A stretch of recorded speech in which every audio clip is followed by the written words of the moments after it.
Welcome to the Make Space for Growth podcast. This is the season's finale for Season 1, Finding Growth in a Crisis.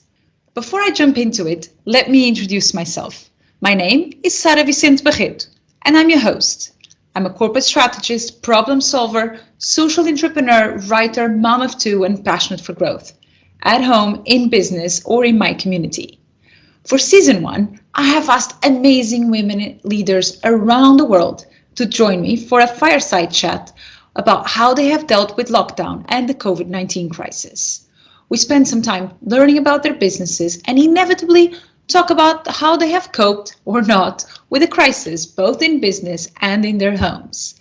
Today, we are here to talk about the main topics that emerge from our discussions. Net, the stories of the 10 women I interviewed in the last 6 months are stories of hope and light. Whilst crisis can be really tough, there are also a time where our inner strengths are revealed, our core values are exposed and reaffirmed, and our life goes through changes that were bound to happen for a long time. So let's go back in time. I have been on a journey, and what a journey it has been. I still remember the day the idea came to me. What if I shoot it away as if it was a disease? I could not possibly have any time to launch a podcast. I'm too afraid of launching a podcast. I don't know how to do a podcast. Who would possibly want to talk to me? Who would possibly want to listen? That day, the idea hung over me like a cloud, and I think he must have been visible. I remember at some point my husband looked at me with this inquisitive look and said, "What are you thinking?" I said, "Nothing." One of those women nothing that has all but nothing on it. I resisted to telling him because my hope was that it would go away. As usual, I was not successful keeping something away from him and from myself. And when I told him I was thinking about launching a podcast, talking to women around the world about how we could find positive sides to this crisis, his response was clear. "Sounds great, just do it." I was puzzled. In fact, I was kind of hoping he would call me to my senses and remind me of all the commitments I already have. He didn't. And so I boarded this virtual journey and never looked back. So what did women tell me during this journey? I had a hard time picking the main themes. Each time I listened to the podcast again, I felt like adding more. Today, I want to talk about how women reinvented themselves. They made the best of this time, how they led their business through growth, and how they stayed authentic and connected with themselves. This does not do full justice to all that we've talked about, but I will leave it to you and to your curiosity to find out more. When I first started finding out about the businesses each woman led, I knew each of them was bound to have found challenges as the pandemic hit. This was not an easy time. All businesses coming to the podcast were in one way or the other affected by the pandemic. Retail shops, food, design businesses, publishing companies, online platforms, data companies, coaching. Some may have benefited from the pandemic, but overall, almost all had to reinvent a part of themselves. To be honest, the reason why we adapted so well is because we are a startup.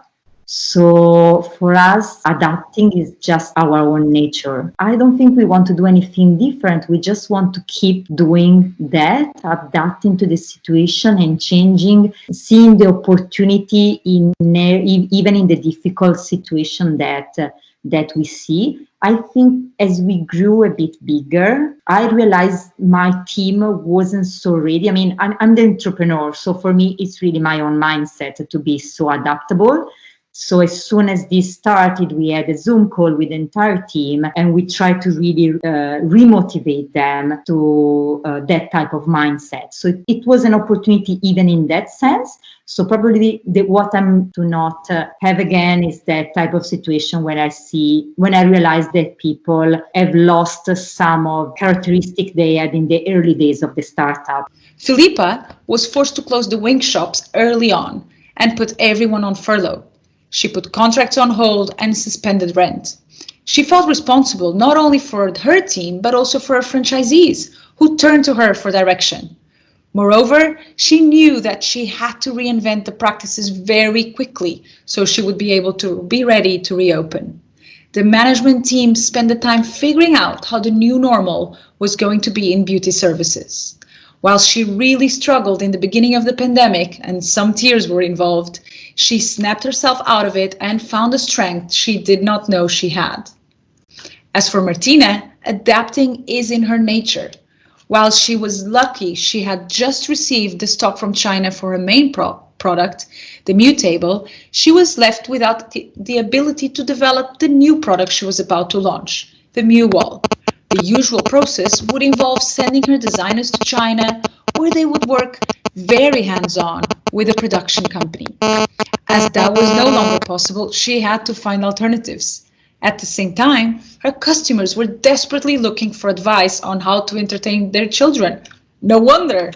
The company quickly started curating and then developing content. In the end, she believes she had more resilience than most, as creating a startup does require you to have a lot of resilience from the get-go. Adriana did not waste time taking bold steps in her business. As some of her clients in the retail and transport sector in Brazil started canceling contracts, she was quick to renegotiate extensions or suspensions instead. She sent her team home early, and a few weeks into lockdown, she just canceled her own rent, and now she runs a fully virtual team. In a time where companies need to be even more in touch with her companies, Vibe took a key role in allowing them to communicate and survey them and understand them, especially in the area of mental health. Adriana created a new product, free for clients or non-clients, and with that managed to continue to keep the momentum of her company. By September, she was already pretty much where she always thought she would be, despite COVID. And if there is someone that lived through reinventing practices, was Dr. Christina Brovik. As a doctor, she had to find systems to be closer to her patients, without being able to see them in such a difficult time. She had check-ins every few hours, patients coughing to a recording, and anything that a simple phone could provide. With technology, she managed to follow 30 or 40 patients at one time. Looking forward, she can't imagine that things won't change in healthcare. Telemedicine has opened up opportunities for more efficiency and limiting people's exposures. She has the hope that practices will evolve to make use of telemedicine as a complementary way to see people and do investigative medicine. Crisis can indeed make space for growth. Whilst many suffered, some products did go through exponential demand, though some not without changes for the new environment. People wanted to give more, and they did so online. People needed more ways to connect, especially in old age, and they did so online. People spent more time at home, so they wanted baking products, books, content, advice, and they also had more time to connect with themselves. Yeah, for us, the growth has been exciting as a platform, right? So we've really been able to not only help groups, but also that has been driving growth and adoption of our tools. So in this year, in 2020 thus far, we're just shy of hitting $1.5 million moved to nonprofits. So very excited about that. And we've accomplished that by growing our month-over-month donations by nearly 70%. For the past 6 months. It's all really exciting, and keep in mind we launched Giving Circles on Grapevine in March of this year. So this has all come all at the same time, right, with our big launch and all of this growth. As Emily had just launched Grapevine and was trying to grapple with the change of that the pandemic imposed, suddenly her business started to grow exponentially. With COVID-19, there was a lot of social need, and people were looking for ways to give back and help. In addition, the Giving Circles were no longer able to meet in person, and they needed virtual ways to come together. Whilst they were overwhelmed with all the work, they also felt compelled to do everything that they could, as they were not only supporting their customers and growing their business, but also supporting the communities at large. The business evolved to support customers with more than their payments, to also helping Giving Circles, hosting events, taking decisions virtually in this new environment. For Constance, she took a bold step early on to stock up on ingredients ahead of lockdown in Germany. She stocked the raw materials anywhere that she could, and then managed the company through huge growth from a remote location in the Black Forest and away from her factory. Customers were home and gluten-free baking mixture was at a peak demand. On top of it, she landed a key agreement with the largest organic product brand in Germany. As she described it, it was a true explosion. She has gone from a team of 3 to a team of 10, expanded the kitchen factory and the storage capacity, all within 6 months. This was a time for growth, a time for reinventing yourself. No matter what, the women I interviewed took bold steps, but they also sought to make the best of this time. 2020 may have brought them tough times, but they will also leave it with good memories for them and those around them. For us, the biggest thing was that we wanted to stay sane together. That was the topmost thing, that let's not lose our minds. And credit to my husband, he made sure that we did a 5-minute calm meditation session every morning. We exercised together, we danced together. So that kept us going. But most importantly, I think there was a lot of gratitude because we gave ourselves the goal that we won't think, we'll just do. And if we manage to do it, we'll celebrate the win. So that's sort of what got us through that as a family. And I think even for me as an entrepreneur, there's no time to think. You just do, and then if there's an outcome of it which is successful, you celebrate the win. I have opened a champagne bottle if I've had 2 sales as well. In Singapore, Pradi found that they had huge demand for the books that she was producing when lockdown kicked in, but she had no way to provide these books. The printers just could not do it. So they pivoted to providing audio files or a video session to give a resource to parents who were, I must say, desperately looking to get their hands on the books. When books finally went back to their essential goods category, then they could fulfill all the demand at full speed. At the same time, her customers were more engaged than ever. So they reversed the process and started asking their customers what they wanted to share. And then they created their own content. With that, the company is now looking for new launches. From difficulties came opportunities, and Pridi has given her advice to us. Just do it. She concentrated on celebrating the small wins she achieved. As far as she told me, she opened a bottle of wine each time she sold a few books to celebrate, one win at a time. For Pridi, her true lesson came from following her north and never lose sight of her vision. Meredith launched a business that could not have been more attractive during this time. It is a platform dedicated to people 60 and better to provide them with alternatives to leaving their homes where they are still in a very active stage of their lives. She did not know there was a pandemic that would require people with this age to really stay home during the coming months. She launched in early 2020. Talk about timing. During the pandemic, members wrote to Meredith describing this platform as a lifeline. People have found community and sanity in a very insane time. There was always a great need for them to do what they do, but in the age of COVID, the need became so much larger. It was not about whether people wanted to stay home, but rather they had to stay home. This compelled Meredith to work even harder, having launched the platform only 3 months before lockdown kicked in.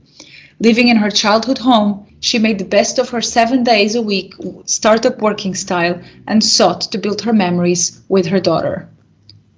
This time did not come without its challenges, be it putting employees on furlough or dealing with exponential growth, becoming an overnight teacher or having no product to sell, having cancelled contracts or having no time to sleep.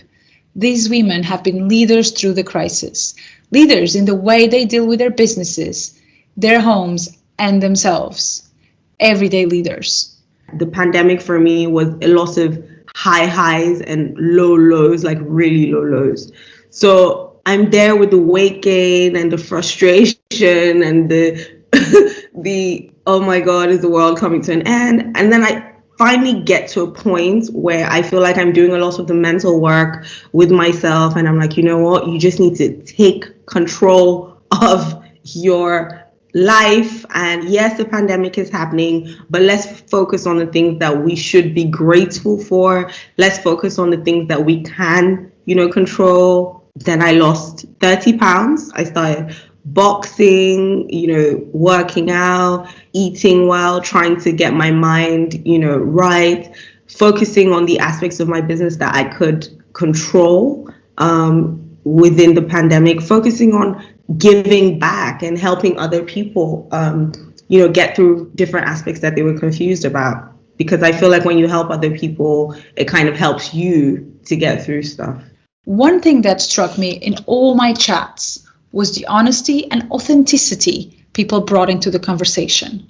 From episode 1 to episode 10, there was something to be said about the way each woman opened up and shared their struggles, their tips and shortcuts, their advice to themselves if they got to do it all over again. I am a big believer in authenticity. Whilst it is often seen as weak or vulnerable, I see it more as being self-aware and truthful about it. And as a host, it was key for me to bring real stories to the world. Stories of growth in the face of adversity, but stories that recognized adversity as a key part of this change, not all painted in roses. In my conversation with Christine, she stated how she was, as a coach, seeing burnout and stress as more common topics in the corporates she was talking to. Helping employees manage their mental health is no longer a nice to have for companies. She also found that this was a time for reflection for people who were taking time to dive into themselves and really figuring out what they wanted to do. As a coach, helping people do that click is the magical moment that drives her. Whilst she felt like she was already at a slow pace and had adjusted her life, which helped her deal with this lockdown, she struggled with a lack of social interaction. This is when she found out that she was an extrovert. And like me, I found the introvert in me. The final episode brought us Arese in Nigeria. She brought us her story of how she struggled with her mindset through the early times of the pandemic, struggling with her weight gain, lack of focus, and lots of anxiety about the future. She questioned how she lived her life and debated with her fears in the face of a pandemic. She went through high highs and low lows. However, after lots of mindset work, she pulled it through, started boxing, lost the extra weight, and enjoyed her times with her daughter, getting to know her better and even rapping together. By the fall, she had launched a 13-episode TV series based on her book as part of her quest to change the face of African millennial women financial literacy. She stayed true to her mission and to herself. It is a wrap-up.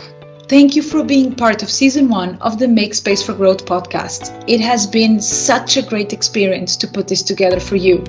And importantly, thank you to all the women that agreed to be part of this journey.